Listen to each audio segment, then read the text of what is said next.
ప్రభునందు ప్రియులైన దేవుని పిల్లలైన వారందరికీ, మన రెండు తెలుగు రాష్ట్రాల్లో ఉన్న క్రైస్తవ సంఘానికి, సంఘ బిడ్డలందరికీ మన ప్రభును రక్షకుడైన యేసుక్రీస్తు అతి పరిశుద్ధ నామంలో మీ అందరికీ వందనాలు, శుభాలు తెలియజేసుకుంటున్నానండి. ప్రియులారా, గత 20 రోజుల నుండి ఆంధ్ర తెలంగాణ రాష్ట్రంలో అనేక మంది క్రైస్తవుల యొక్క గుండెల్లో దుఃఖాన్ని నింపి, మనసులో శాంతి లేక ఒక భయంకరమైన విషయం కొరకు అనేకమైన సంఘాలు ప్రార్థన చేస్తుండగా మనందరికీ తెలుసు. అదేంటి, ప్రవీణ్ పగడాల గారి యొక్క హత్య కేసు విషయంలో.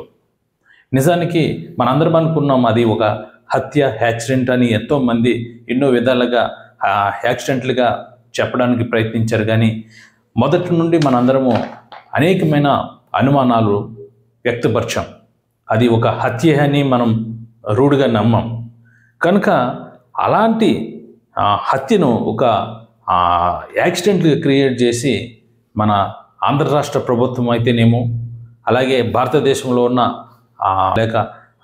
భారతదేశంలో ఉన్న ఒక పొలిటికల్ లీడర్స్ అయితేనేమో, ఎవరైతే దీని వెనకాల ఉన్నారో కానీ మనకైతే తెలియదు. కానీ ఇది ఒక యాక్సిడెంట్లుగా క్రియేట్ చేసి సమాజానికి తెలియజేయడం, ఐజీ గారి ద్వారా అది బయలుపడడం మనందరికీ తెలుసు.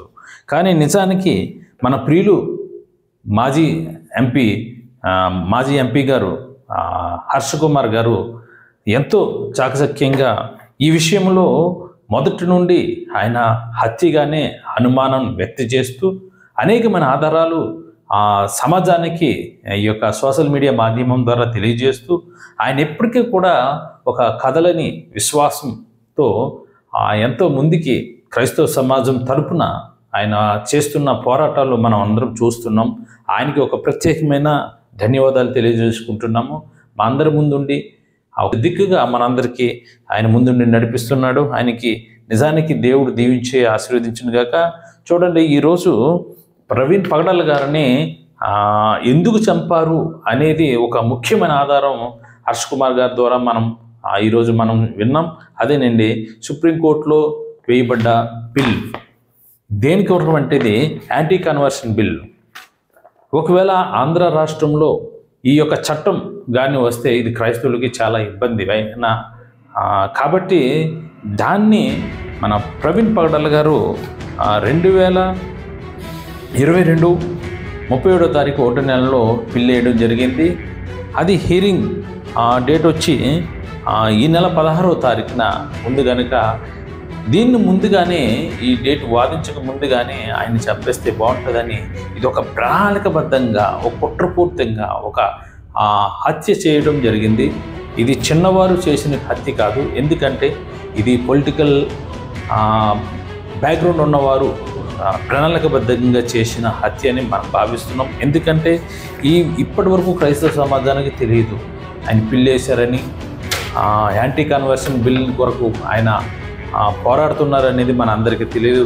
కానీ ఇది తెలియకుండా దాచిపెట్టి ఆయన ఇతర మతాలని విమర్శించారని, అందుకనే ఎవరో చంపేశారన్నట్లుగా, లేక ఆయనకి తాగుడు అలవాటు ఉంది, ఆయన బండి డ్రైవ్ చేసుకుంటూ వెళ్ళి స్పీడ్గా వెళ్ళి ఆయన చనిపోయాడని ఎన్నో కుట్రపూరితమైన ఆలోచనలు ఈ సమాజం క్రియేట్ చేసింది.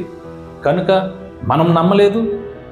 ఎందుకంటే మనం సాతాను యొక్క తంత్రాలు ఎరిగిన వాళ్ళు కనుక మనం నమ్మలేదు. కనుక మనకి ఇప్పటి వరకు కూడా మనం దీని విషయమే ప్రార్థన చేస్తున్నాము, పోరాడుతున్నాము.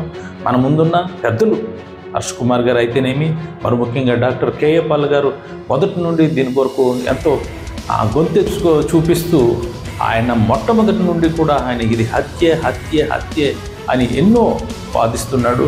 అలాగే రేపు సిబిఐ ఎంక్వైరీ కావాలని హైకోర్టులో దాఖలు చేయడం జరిగింది.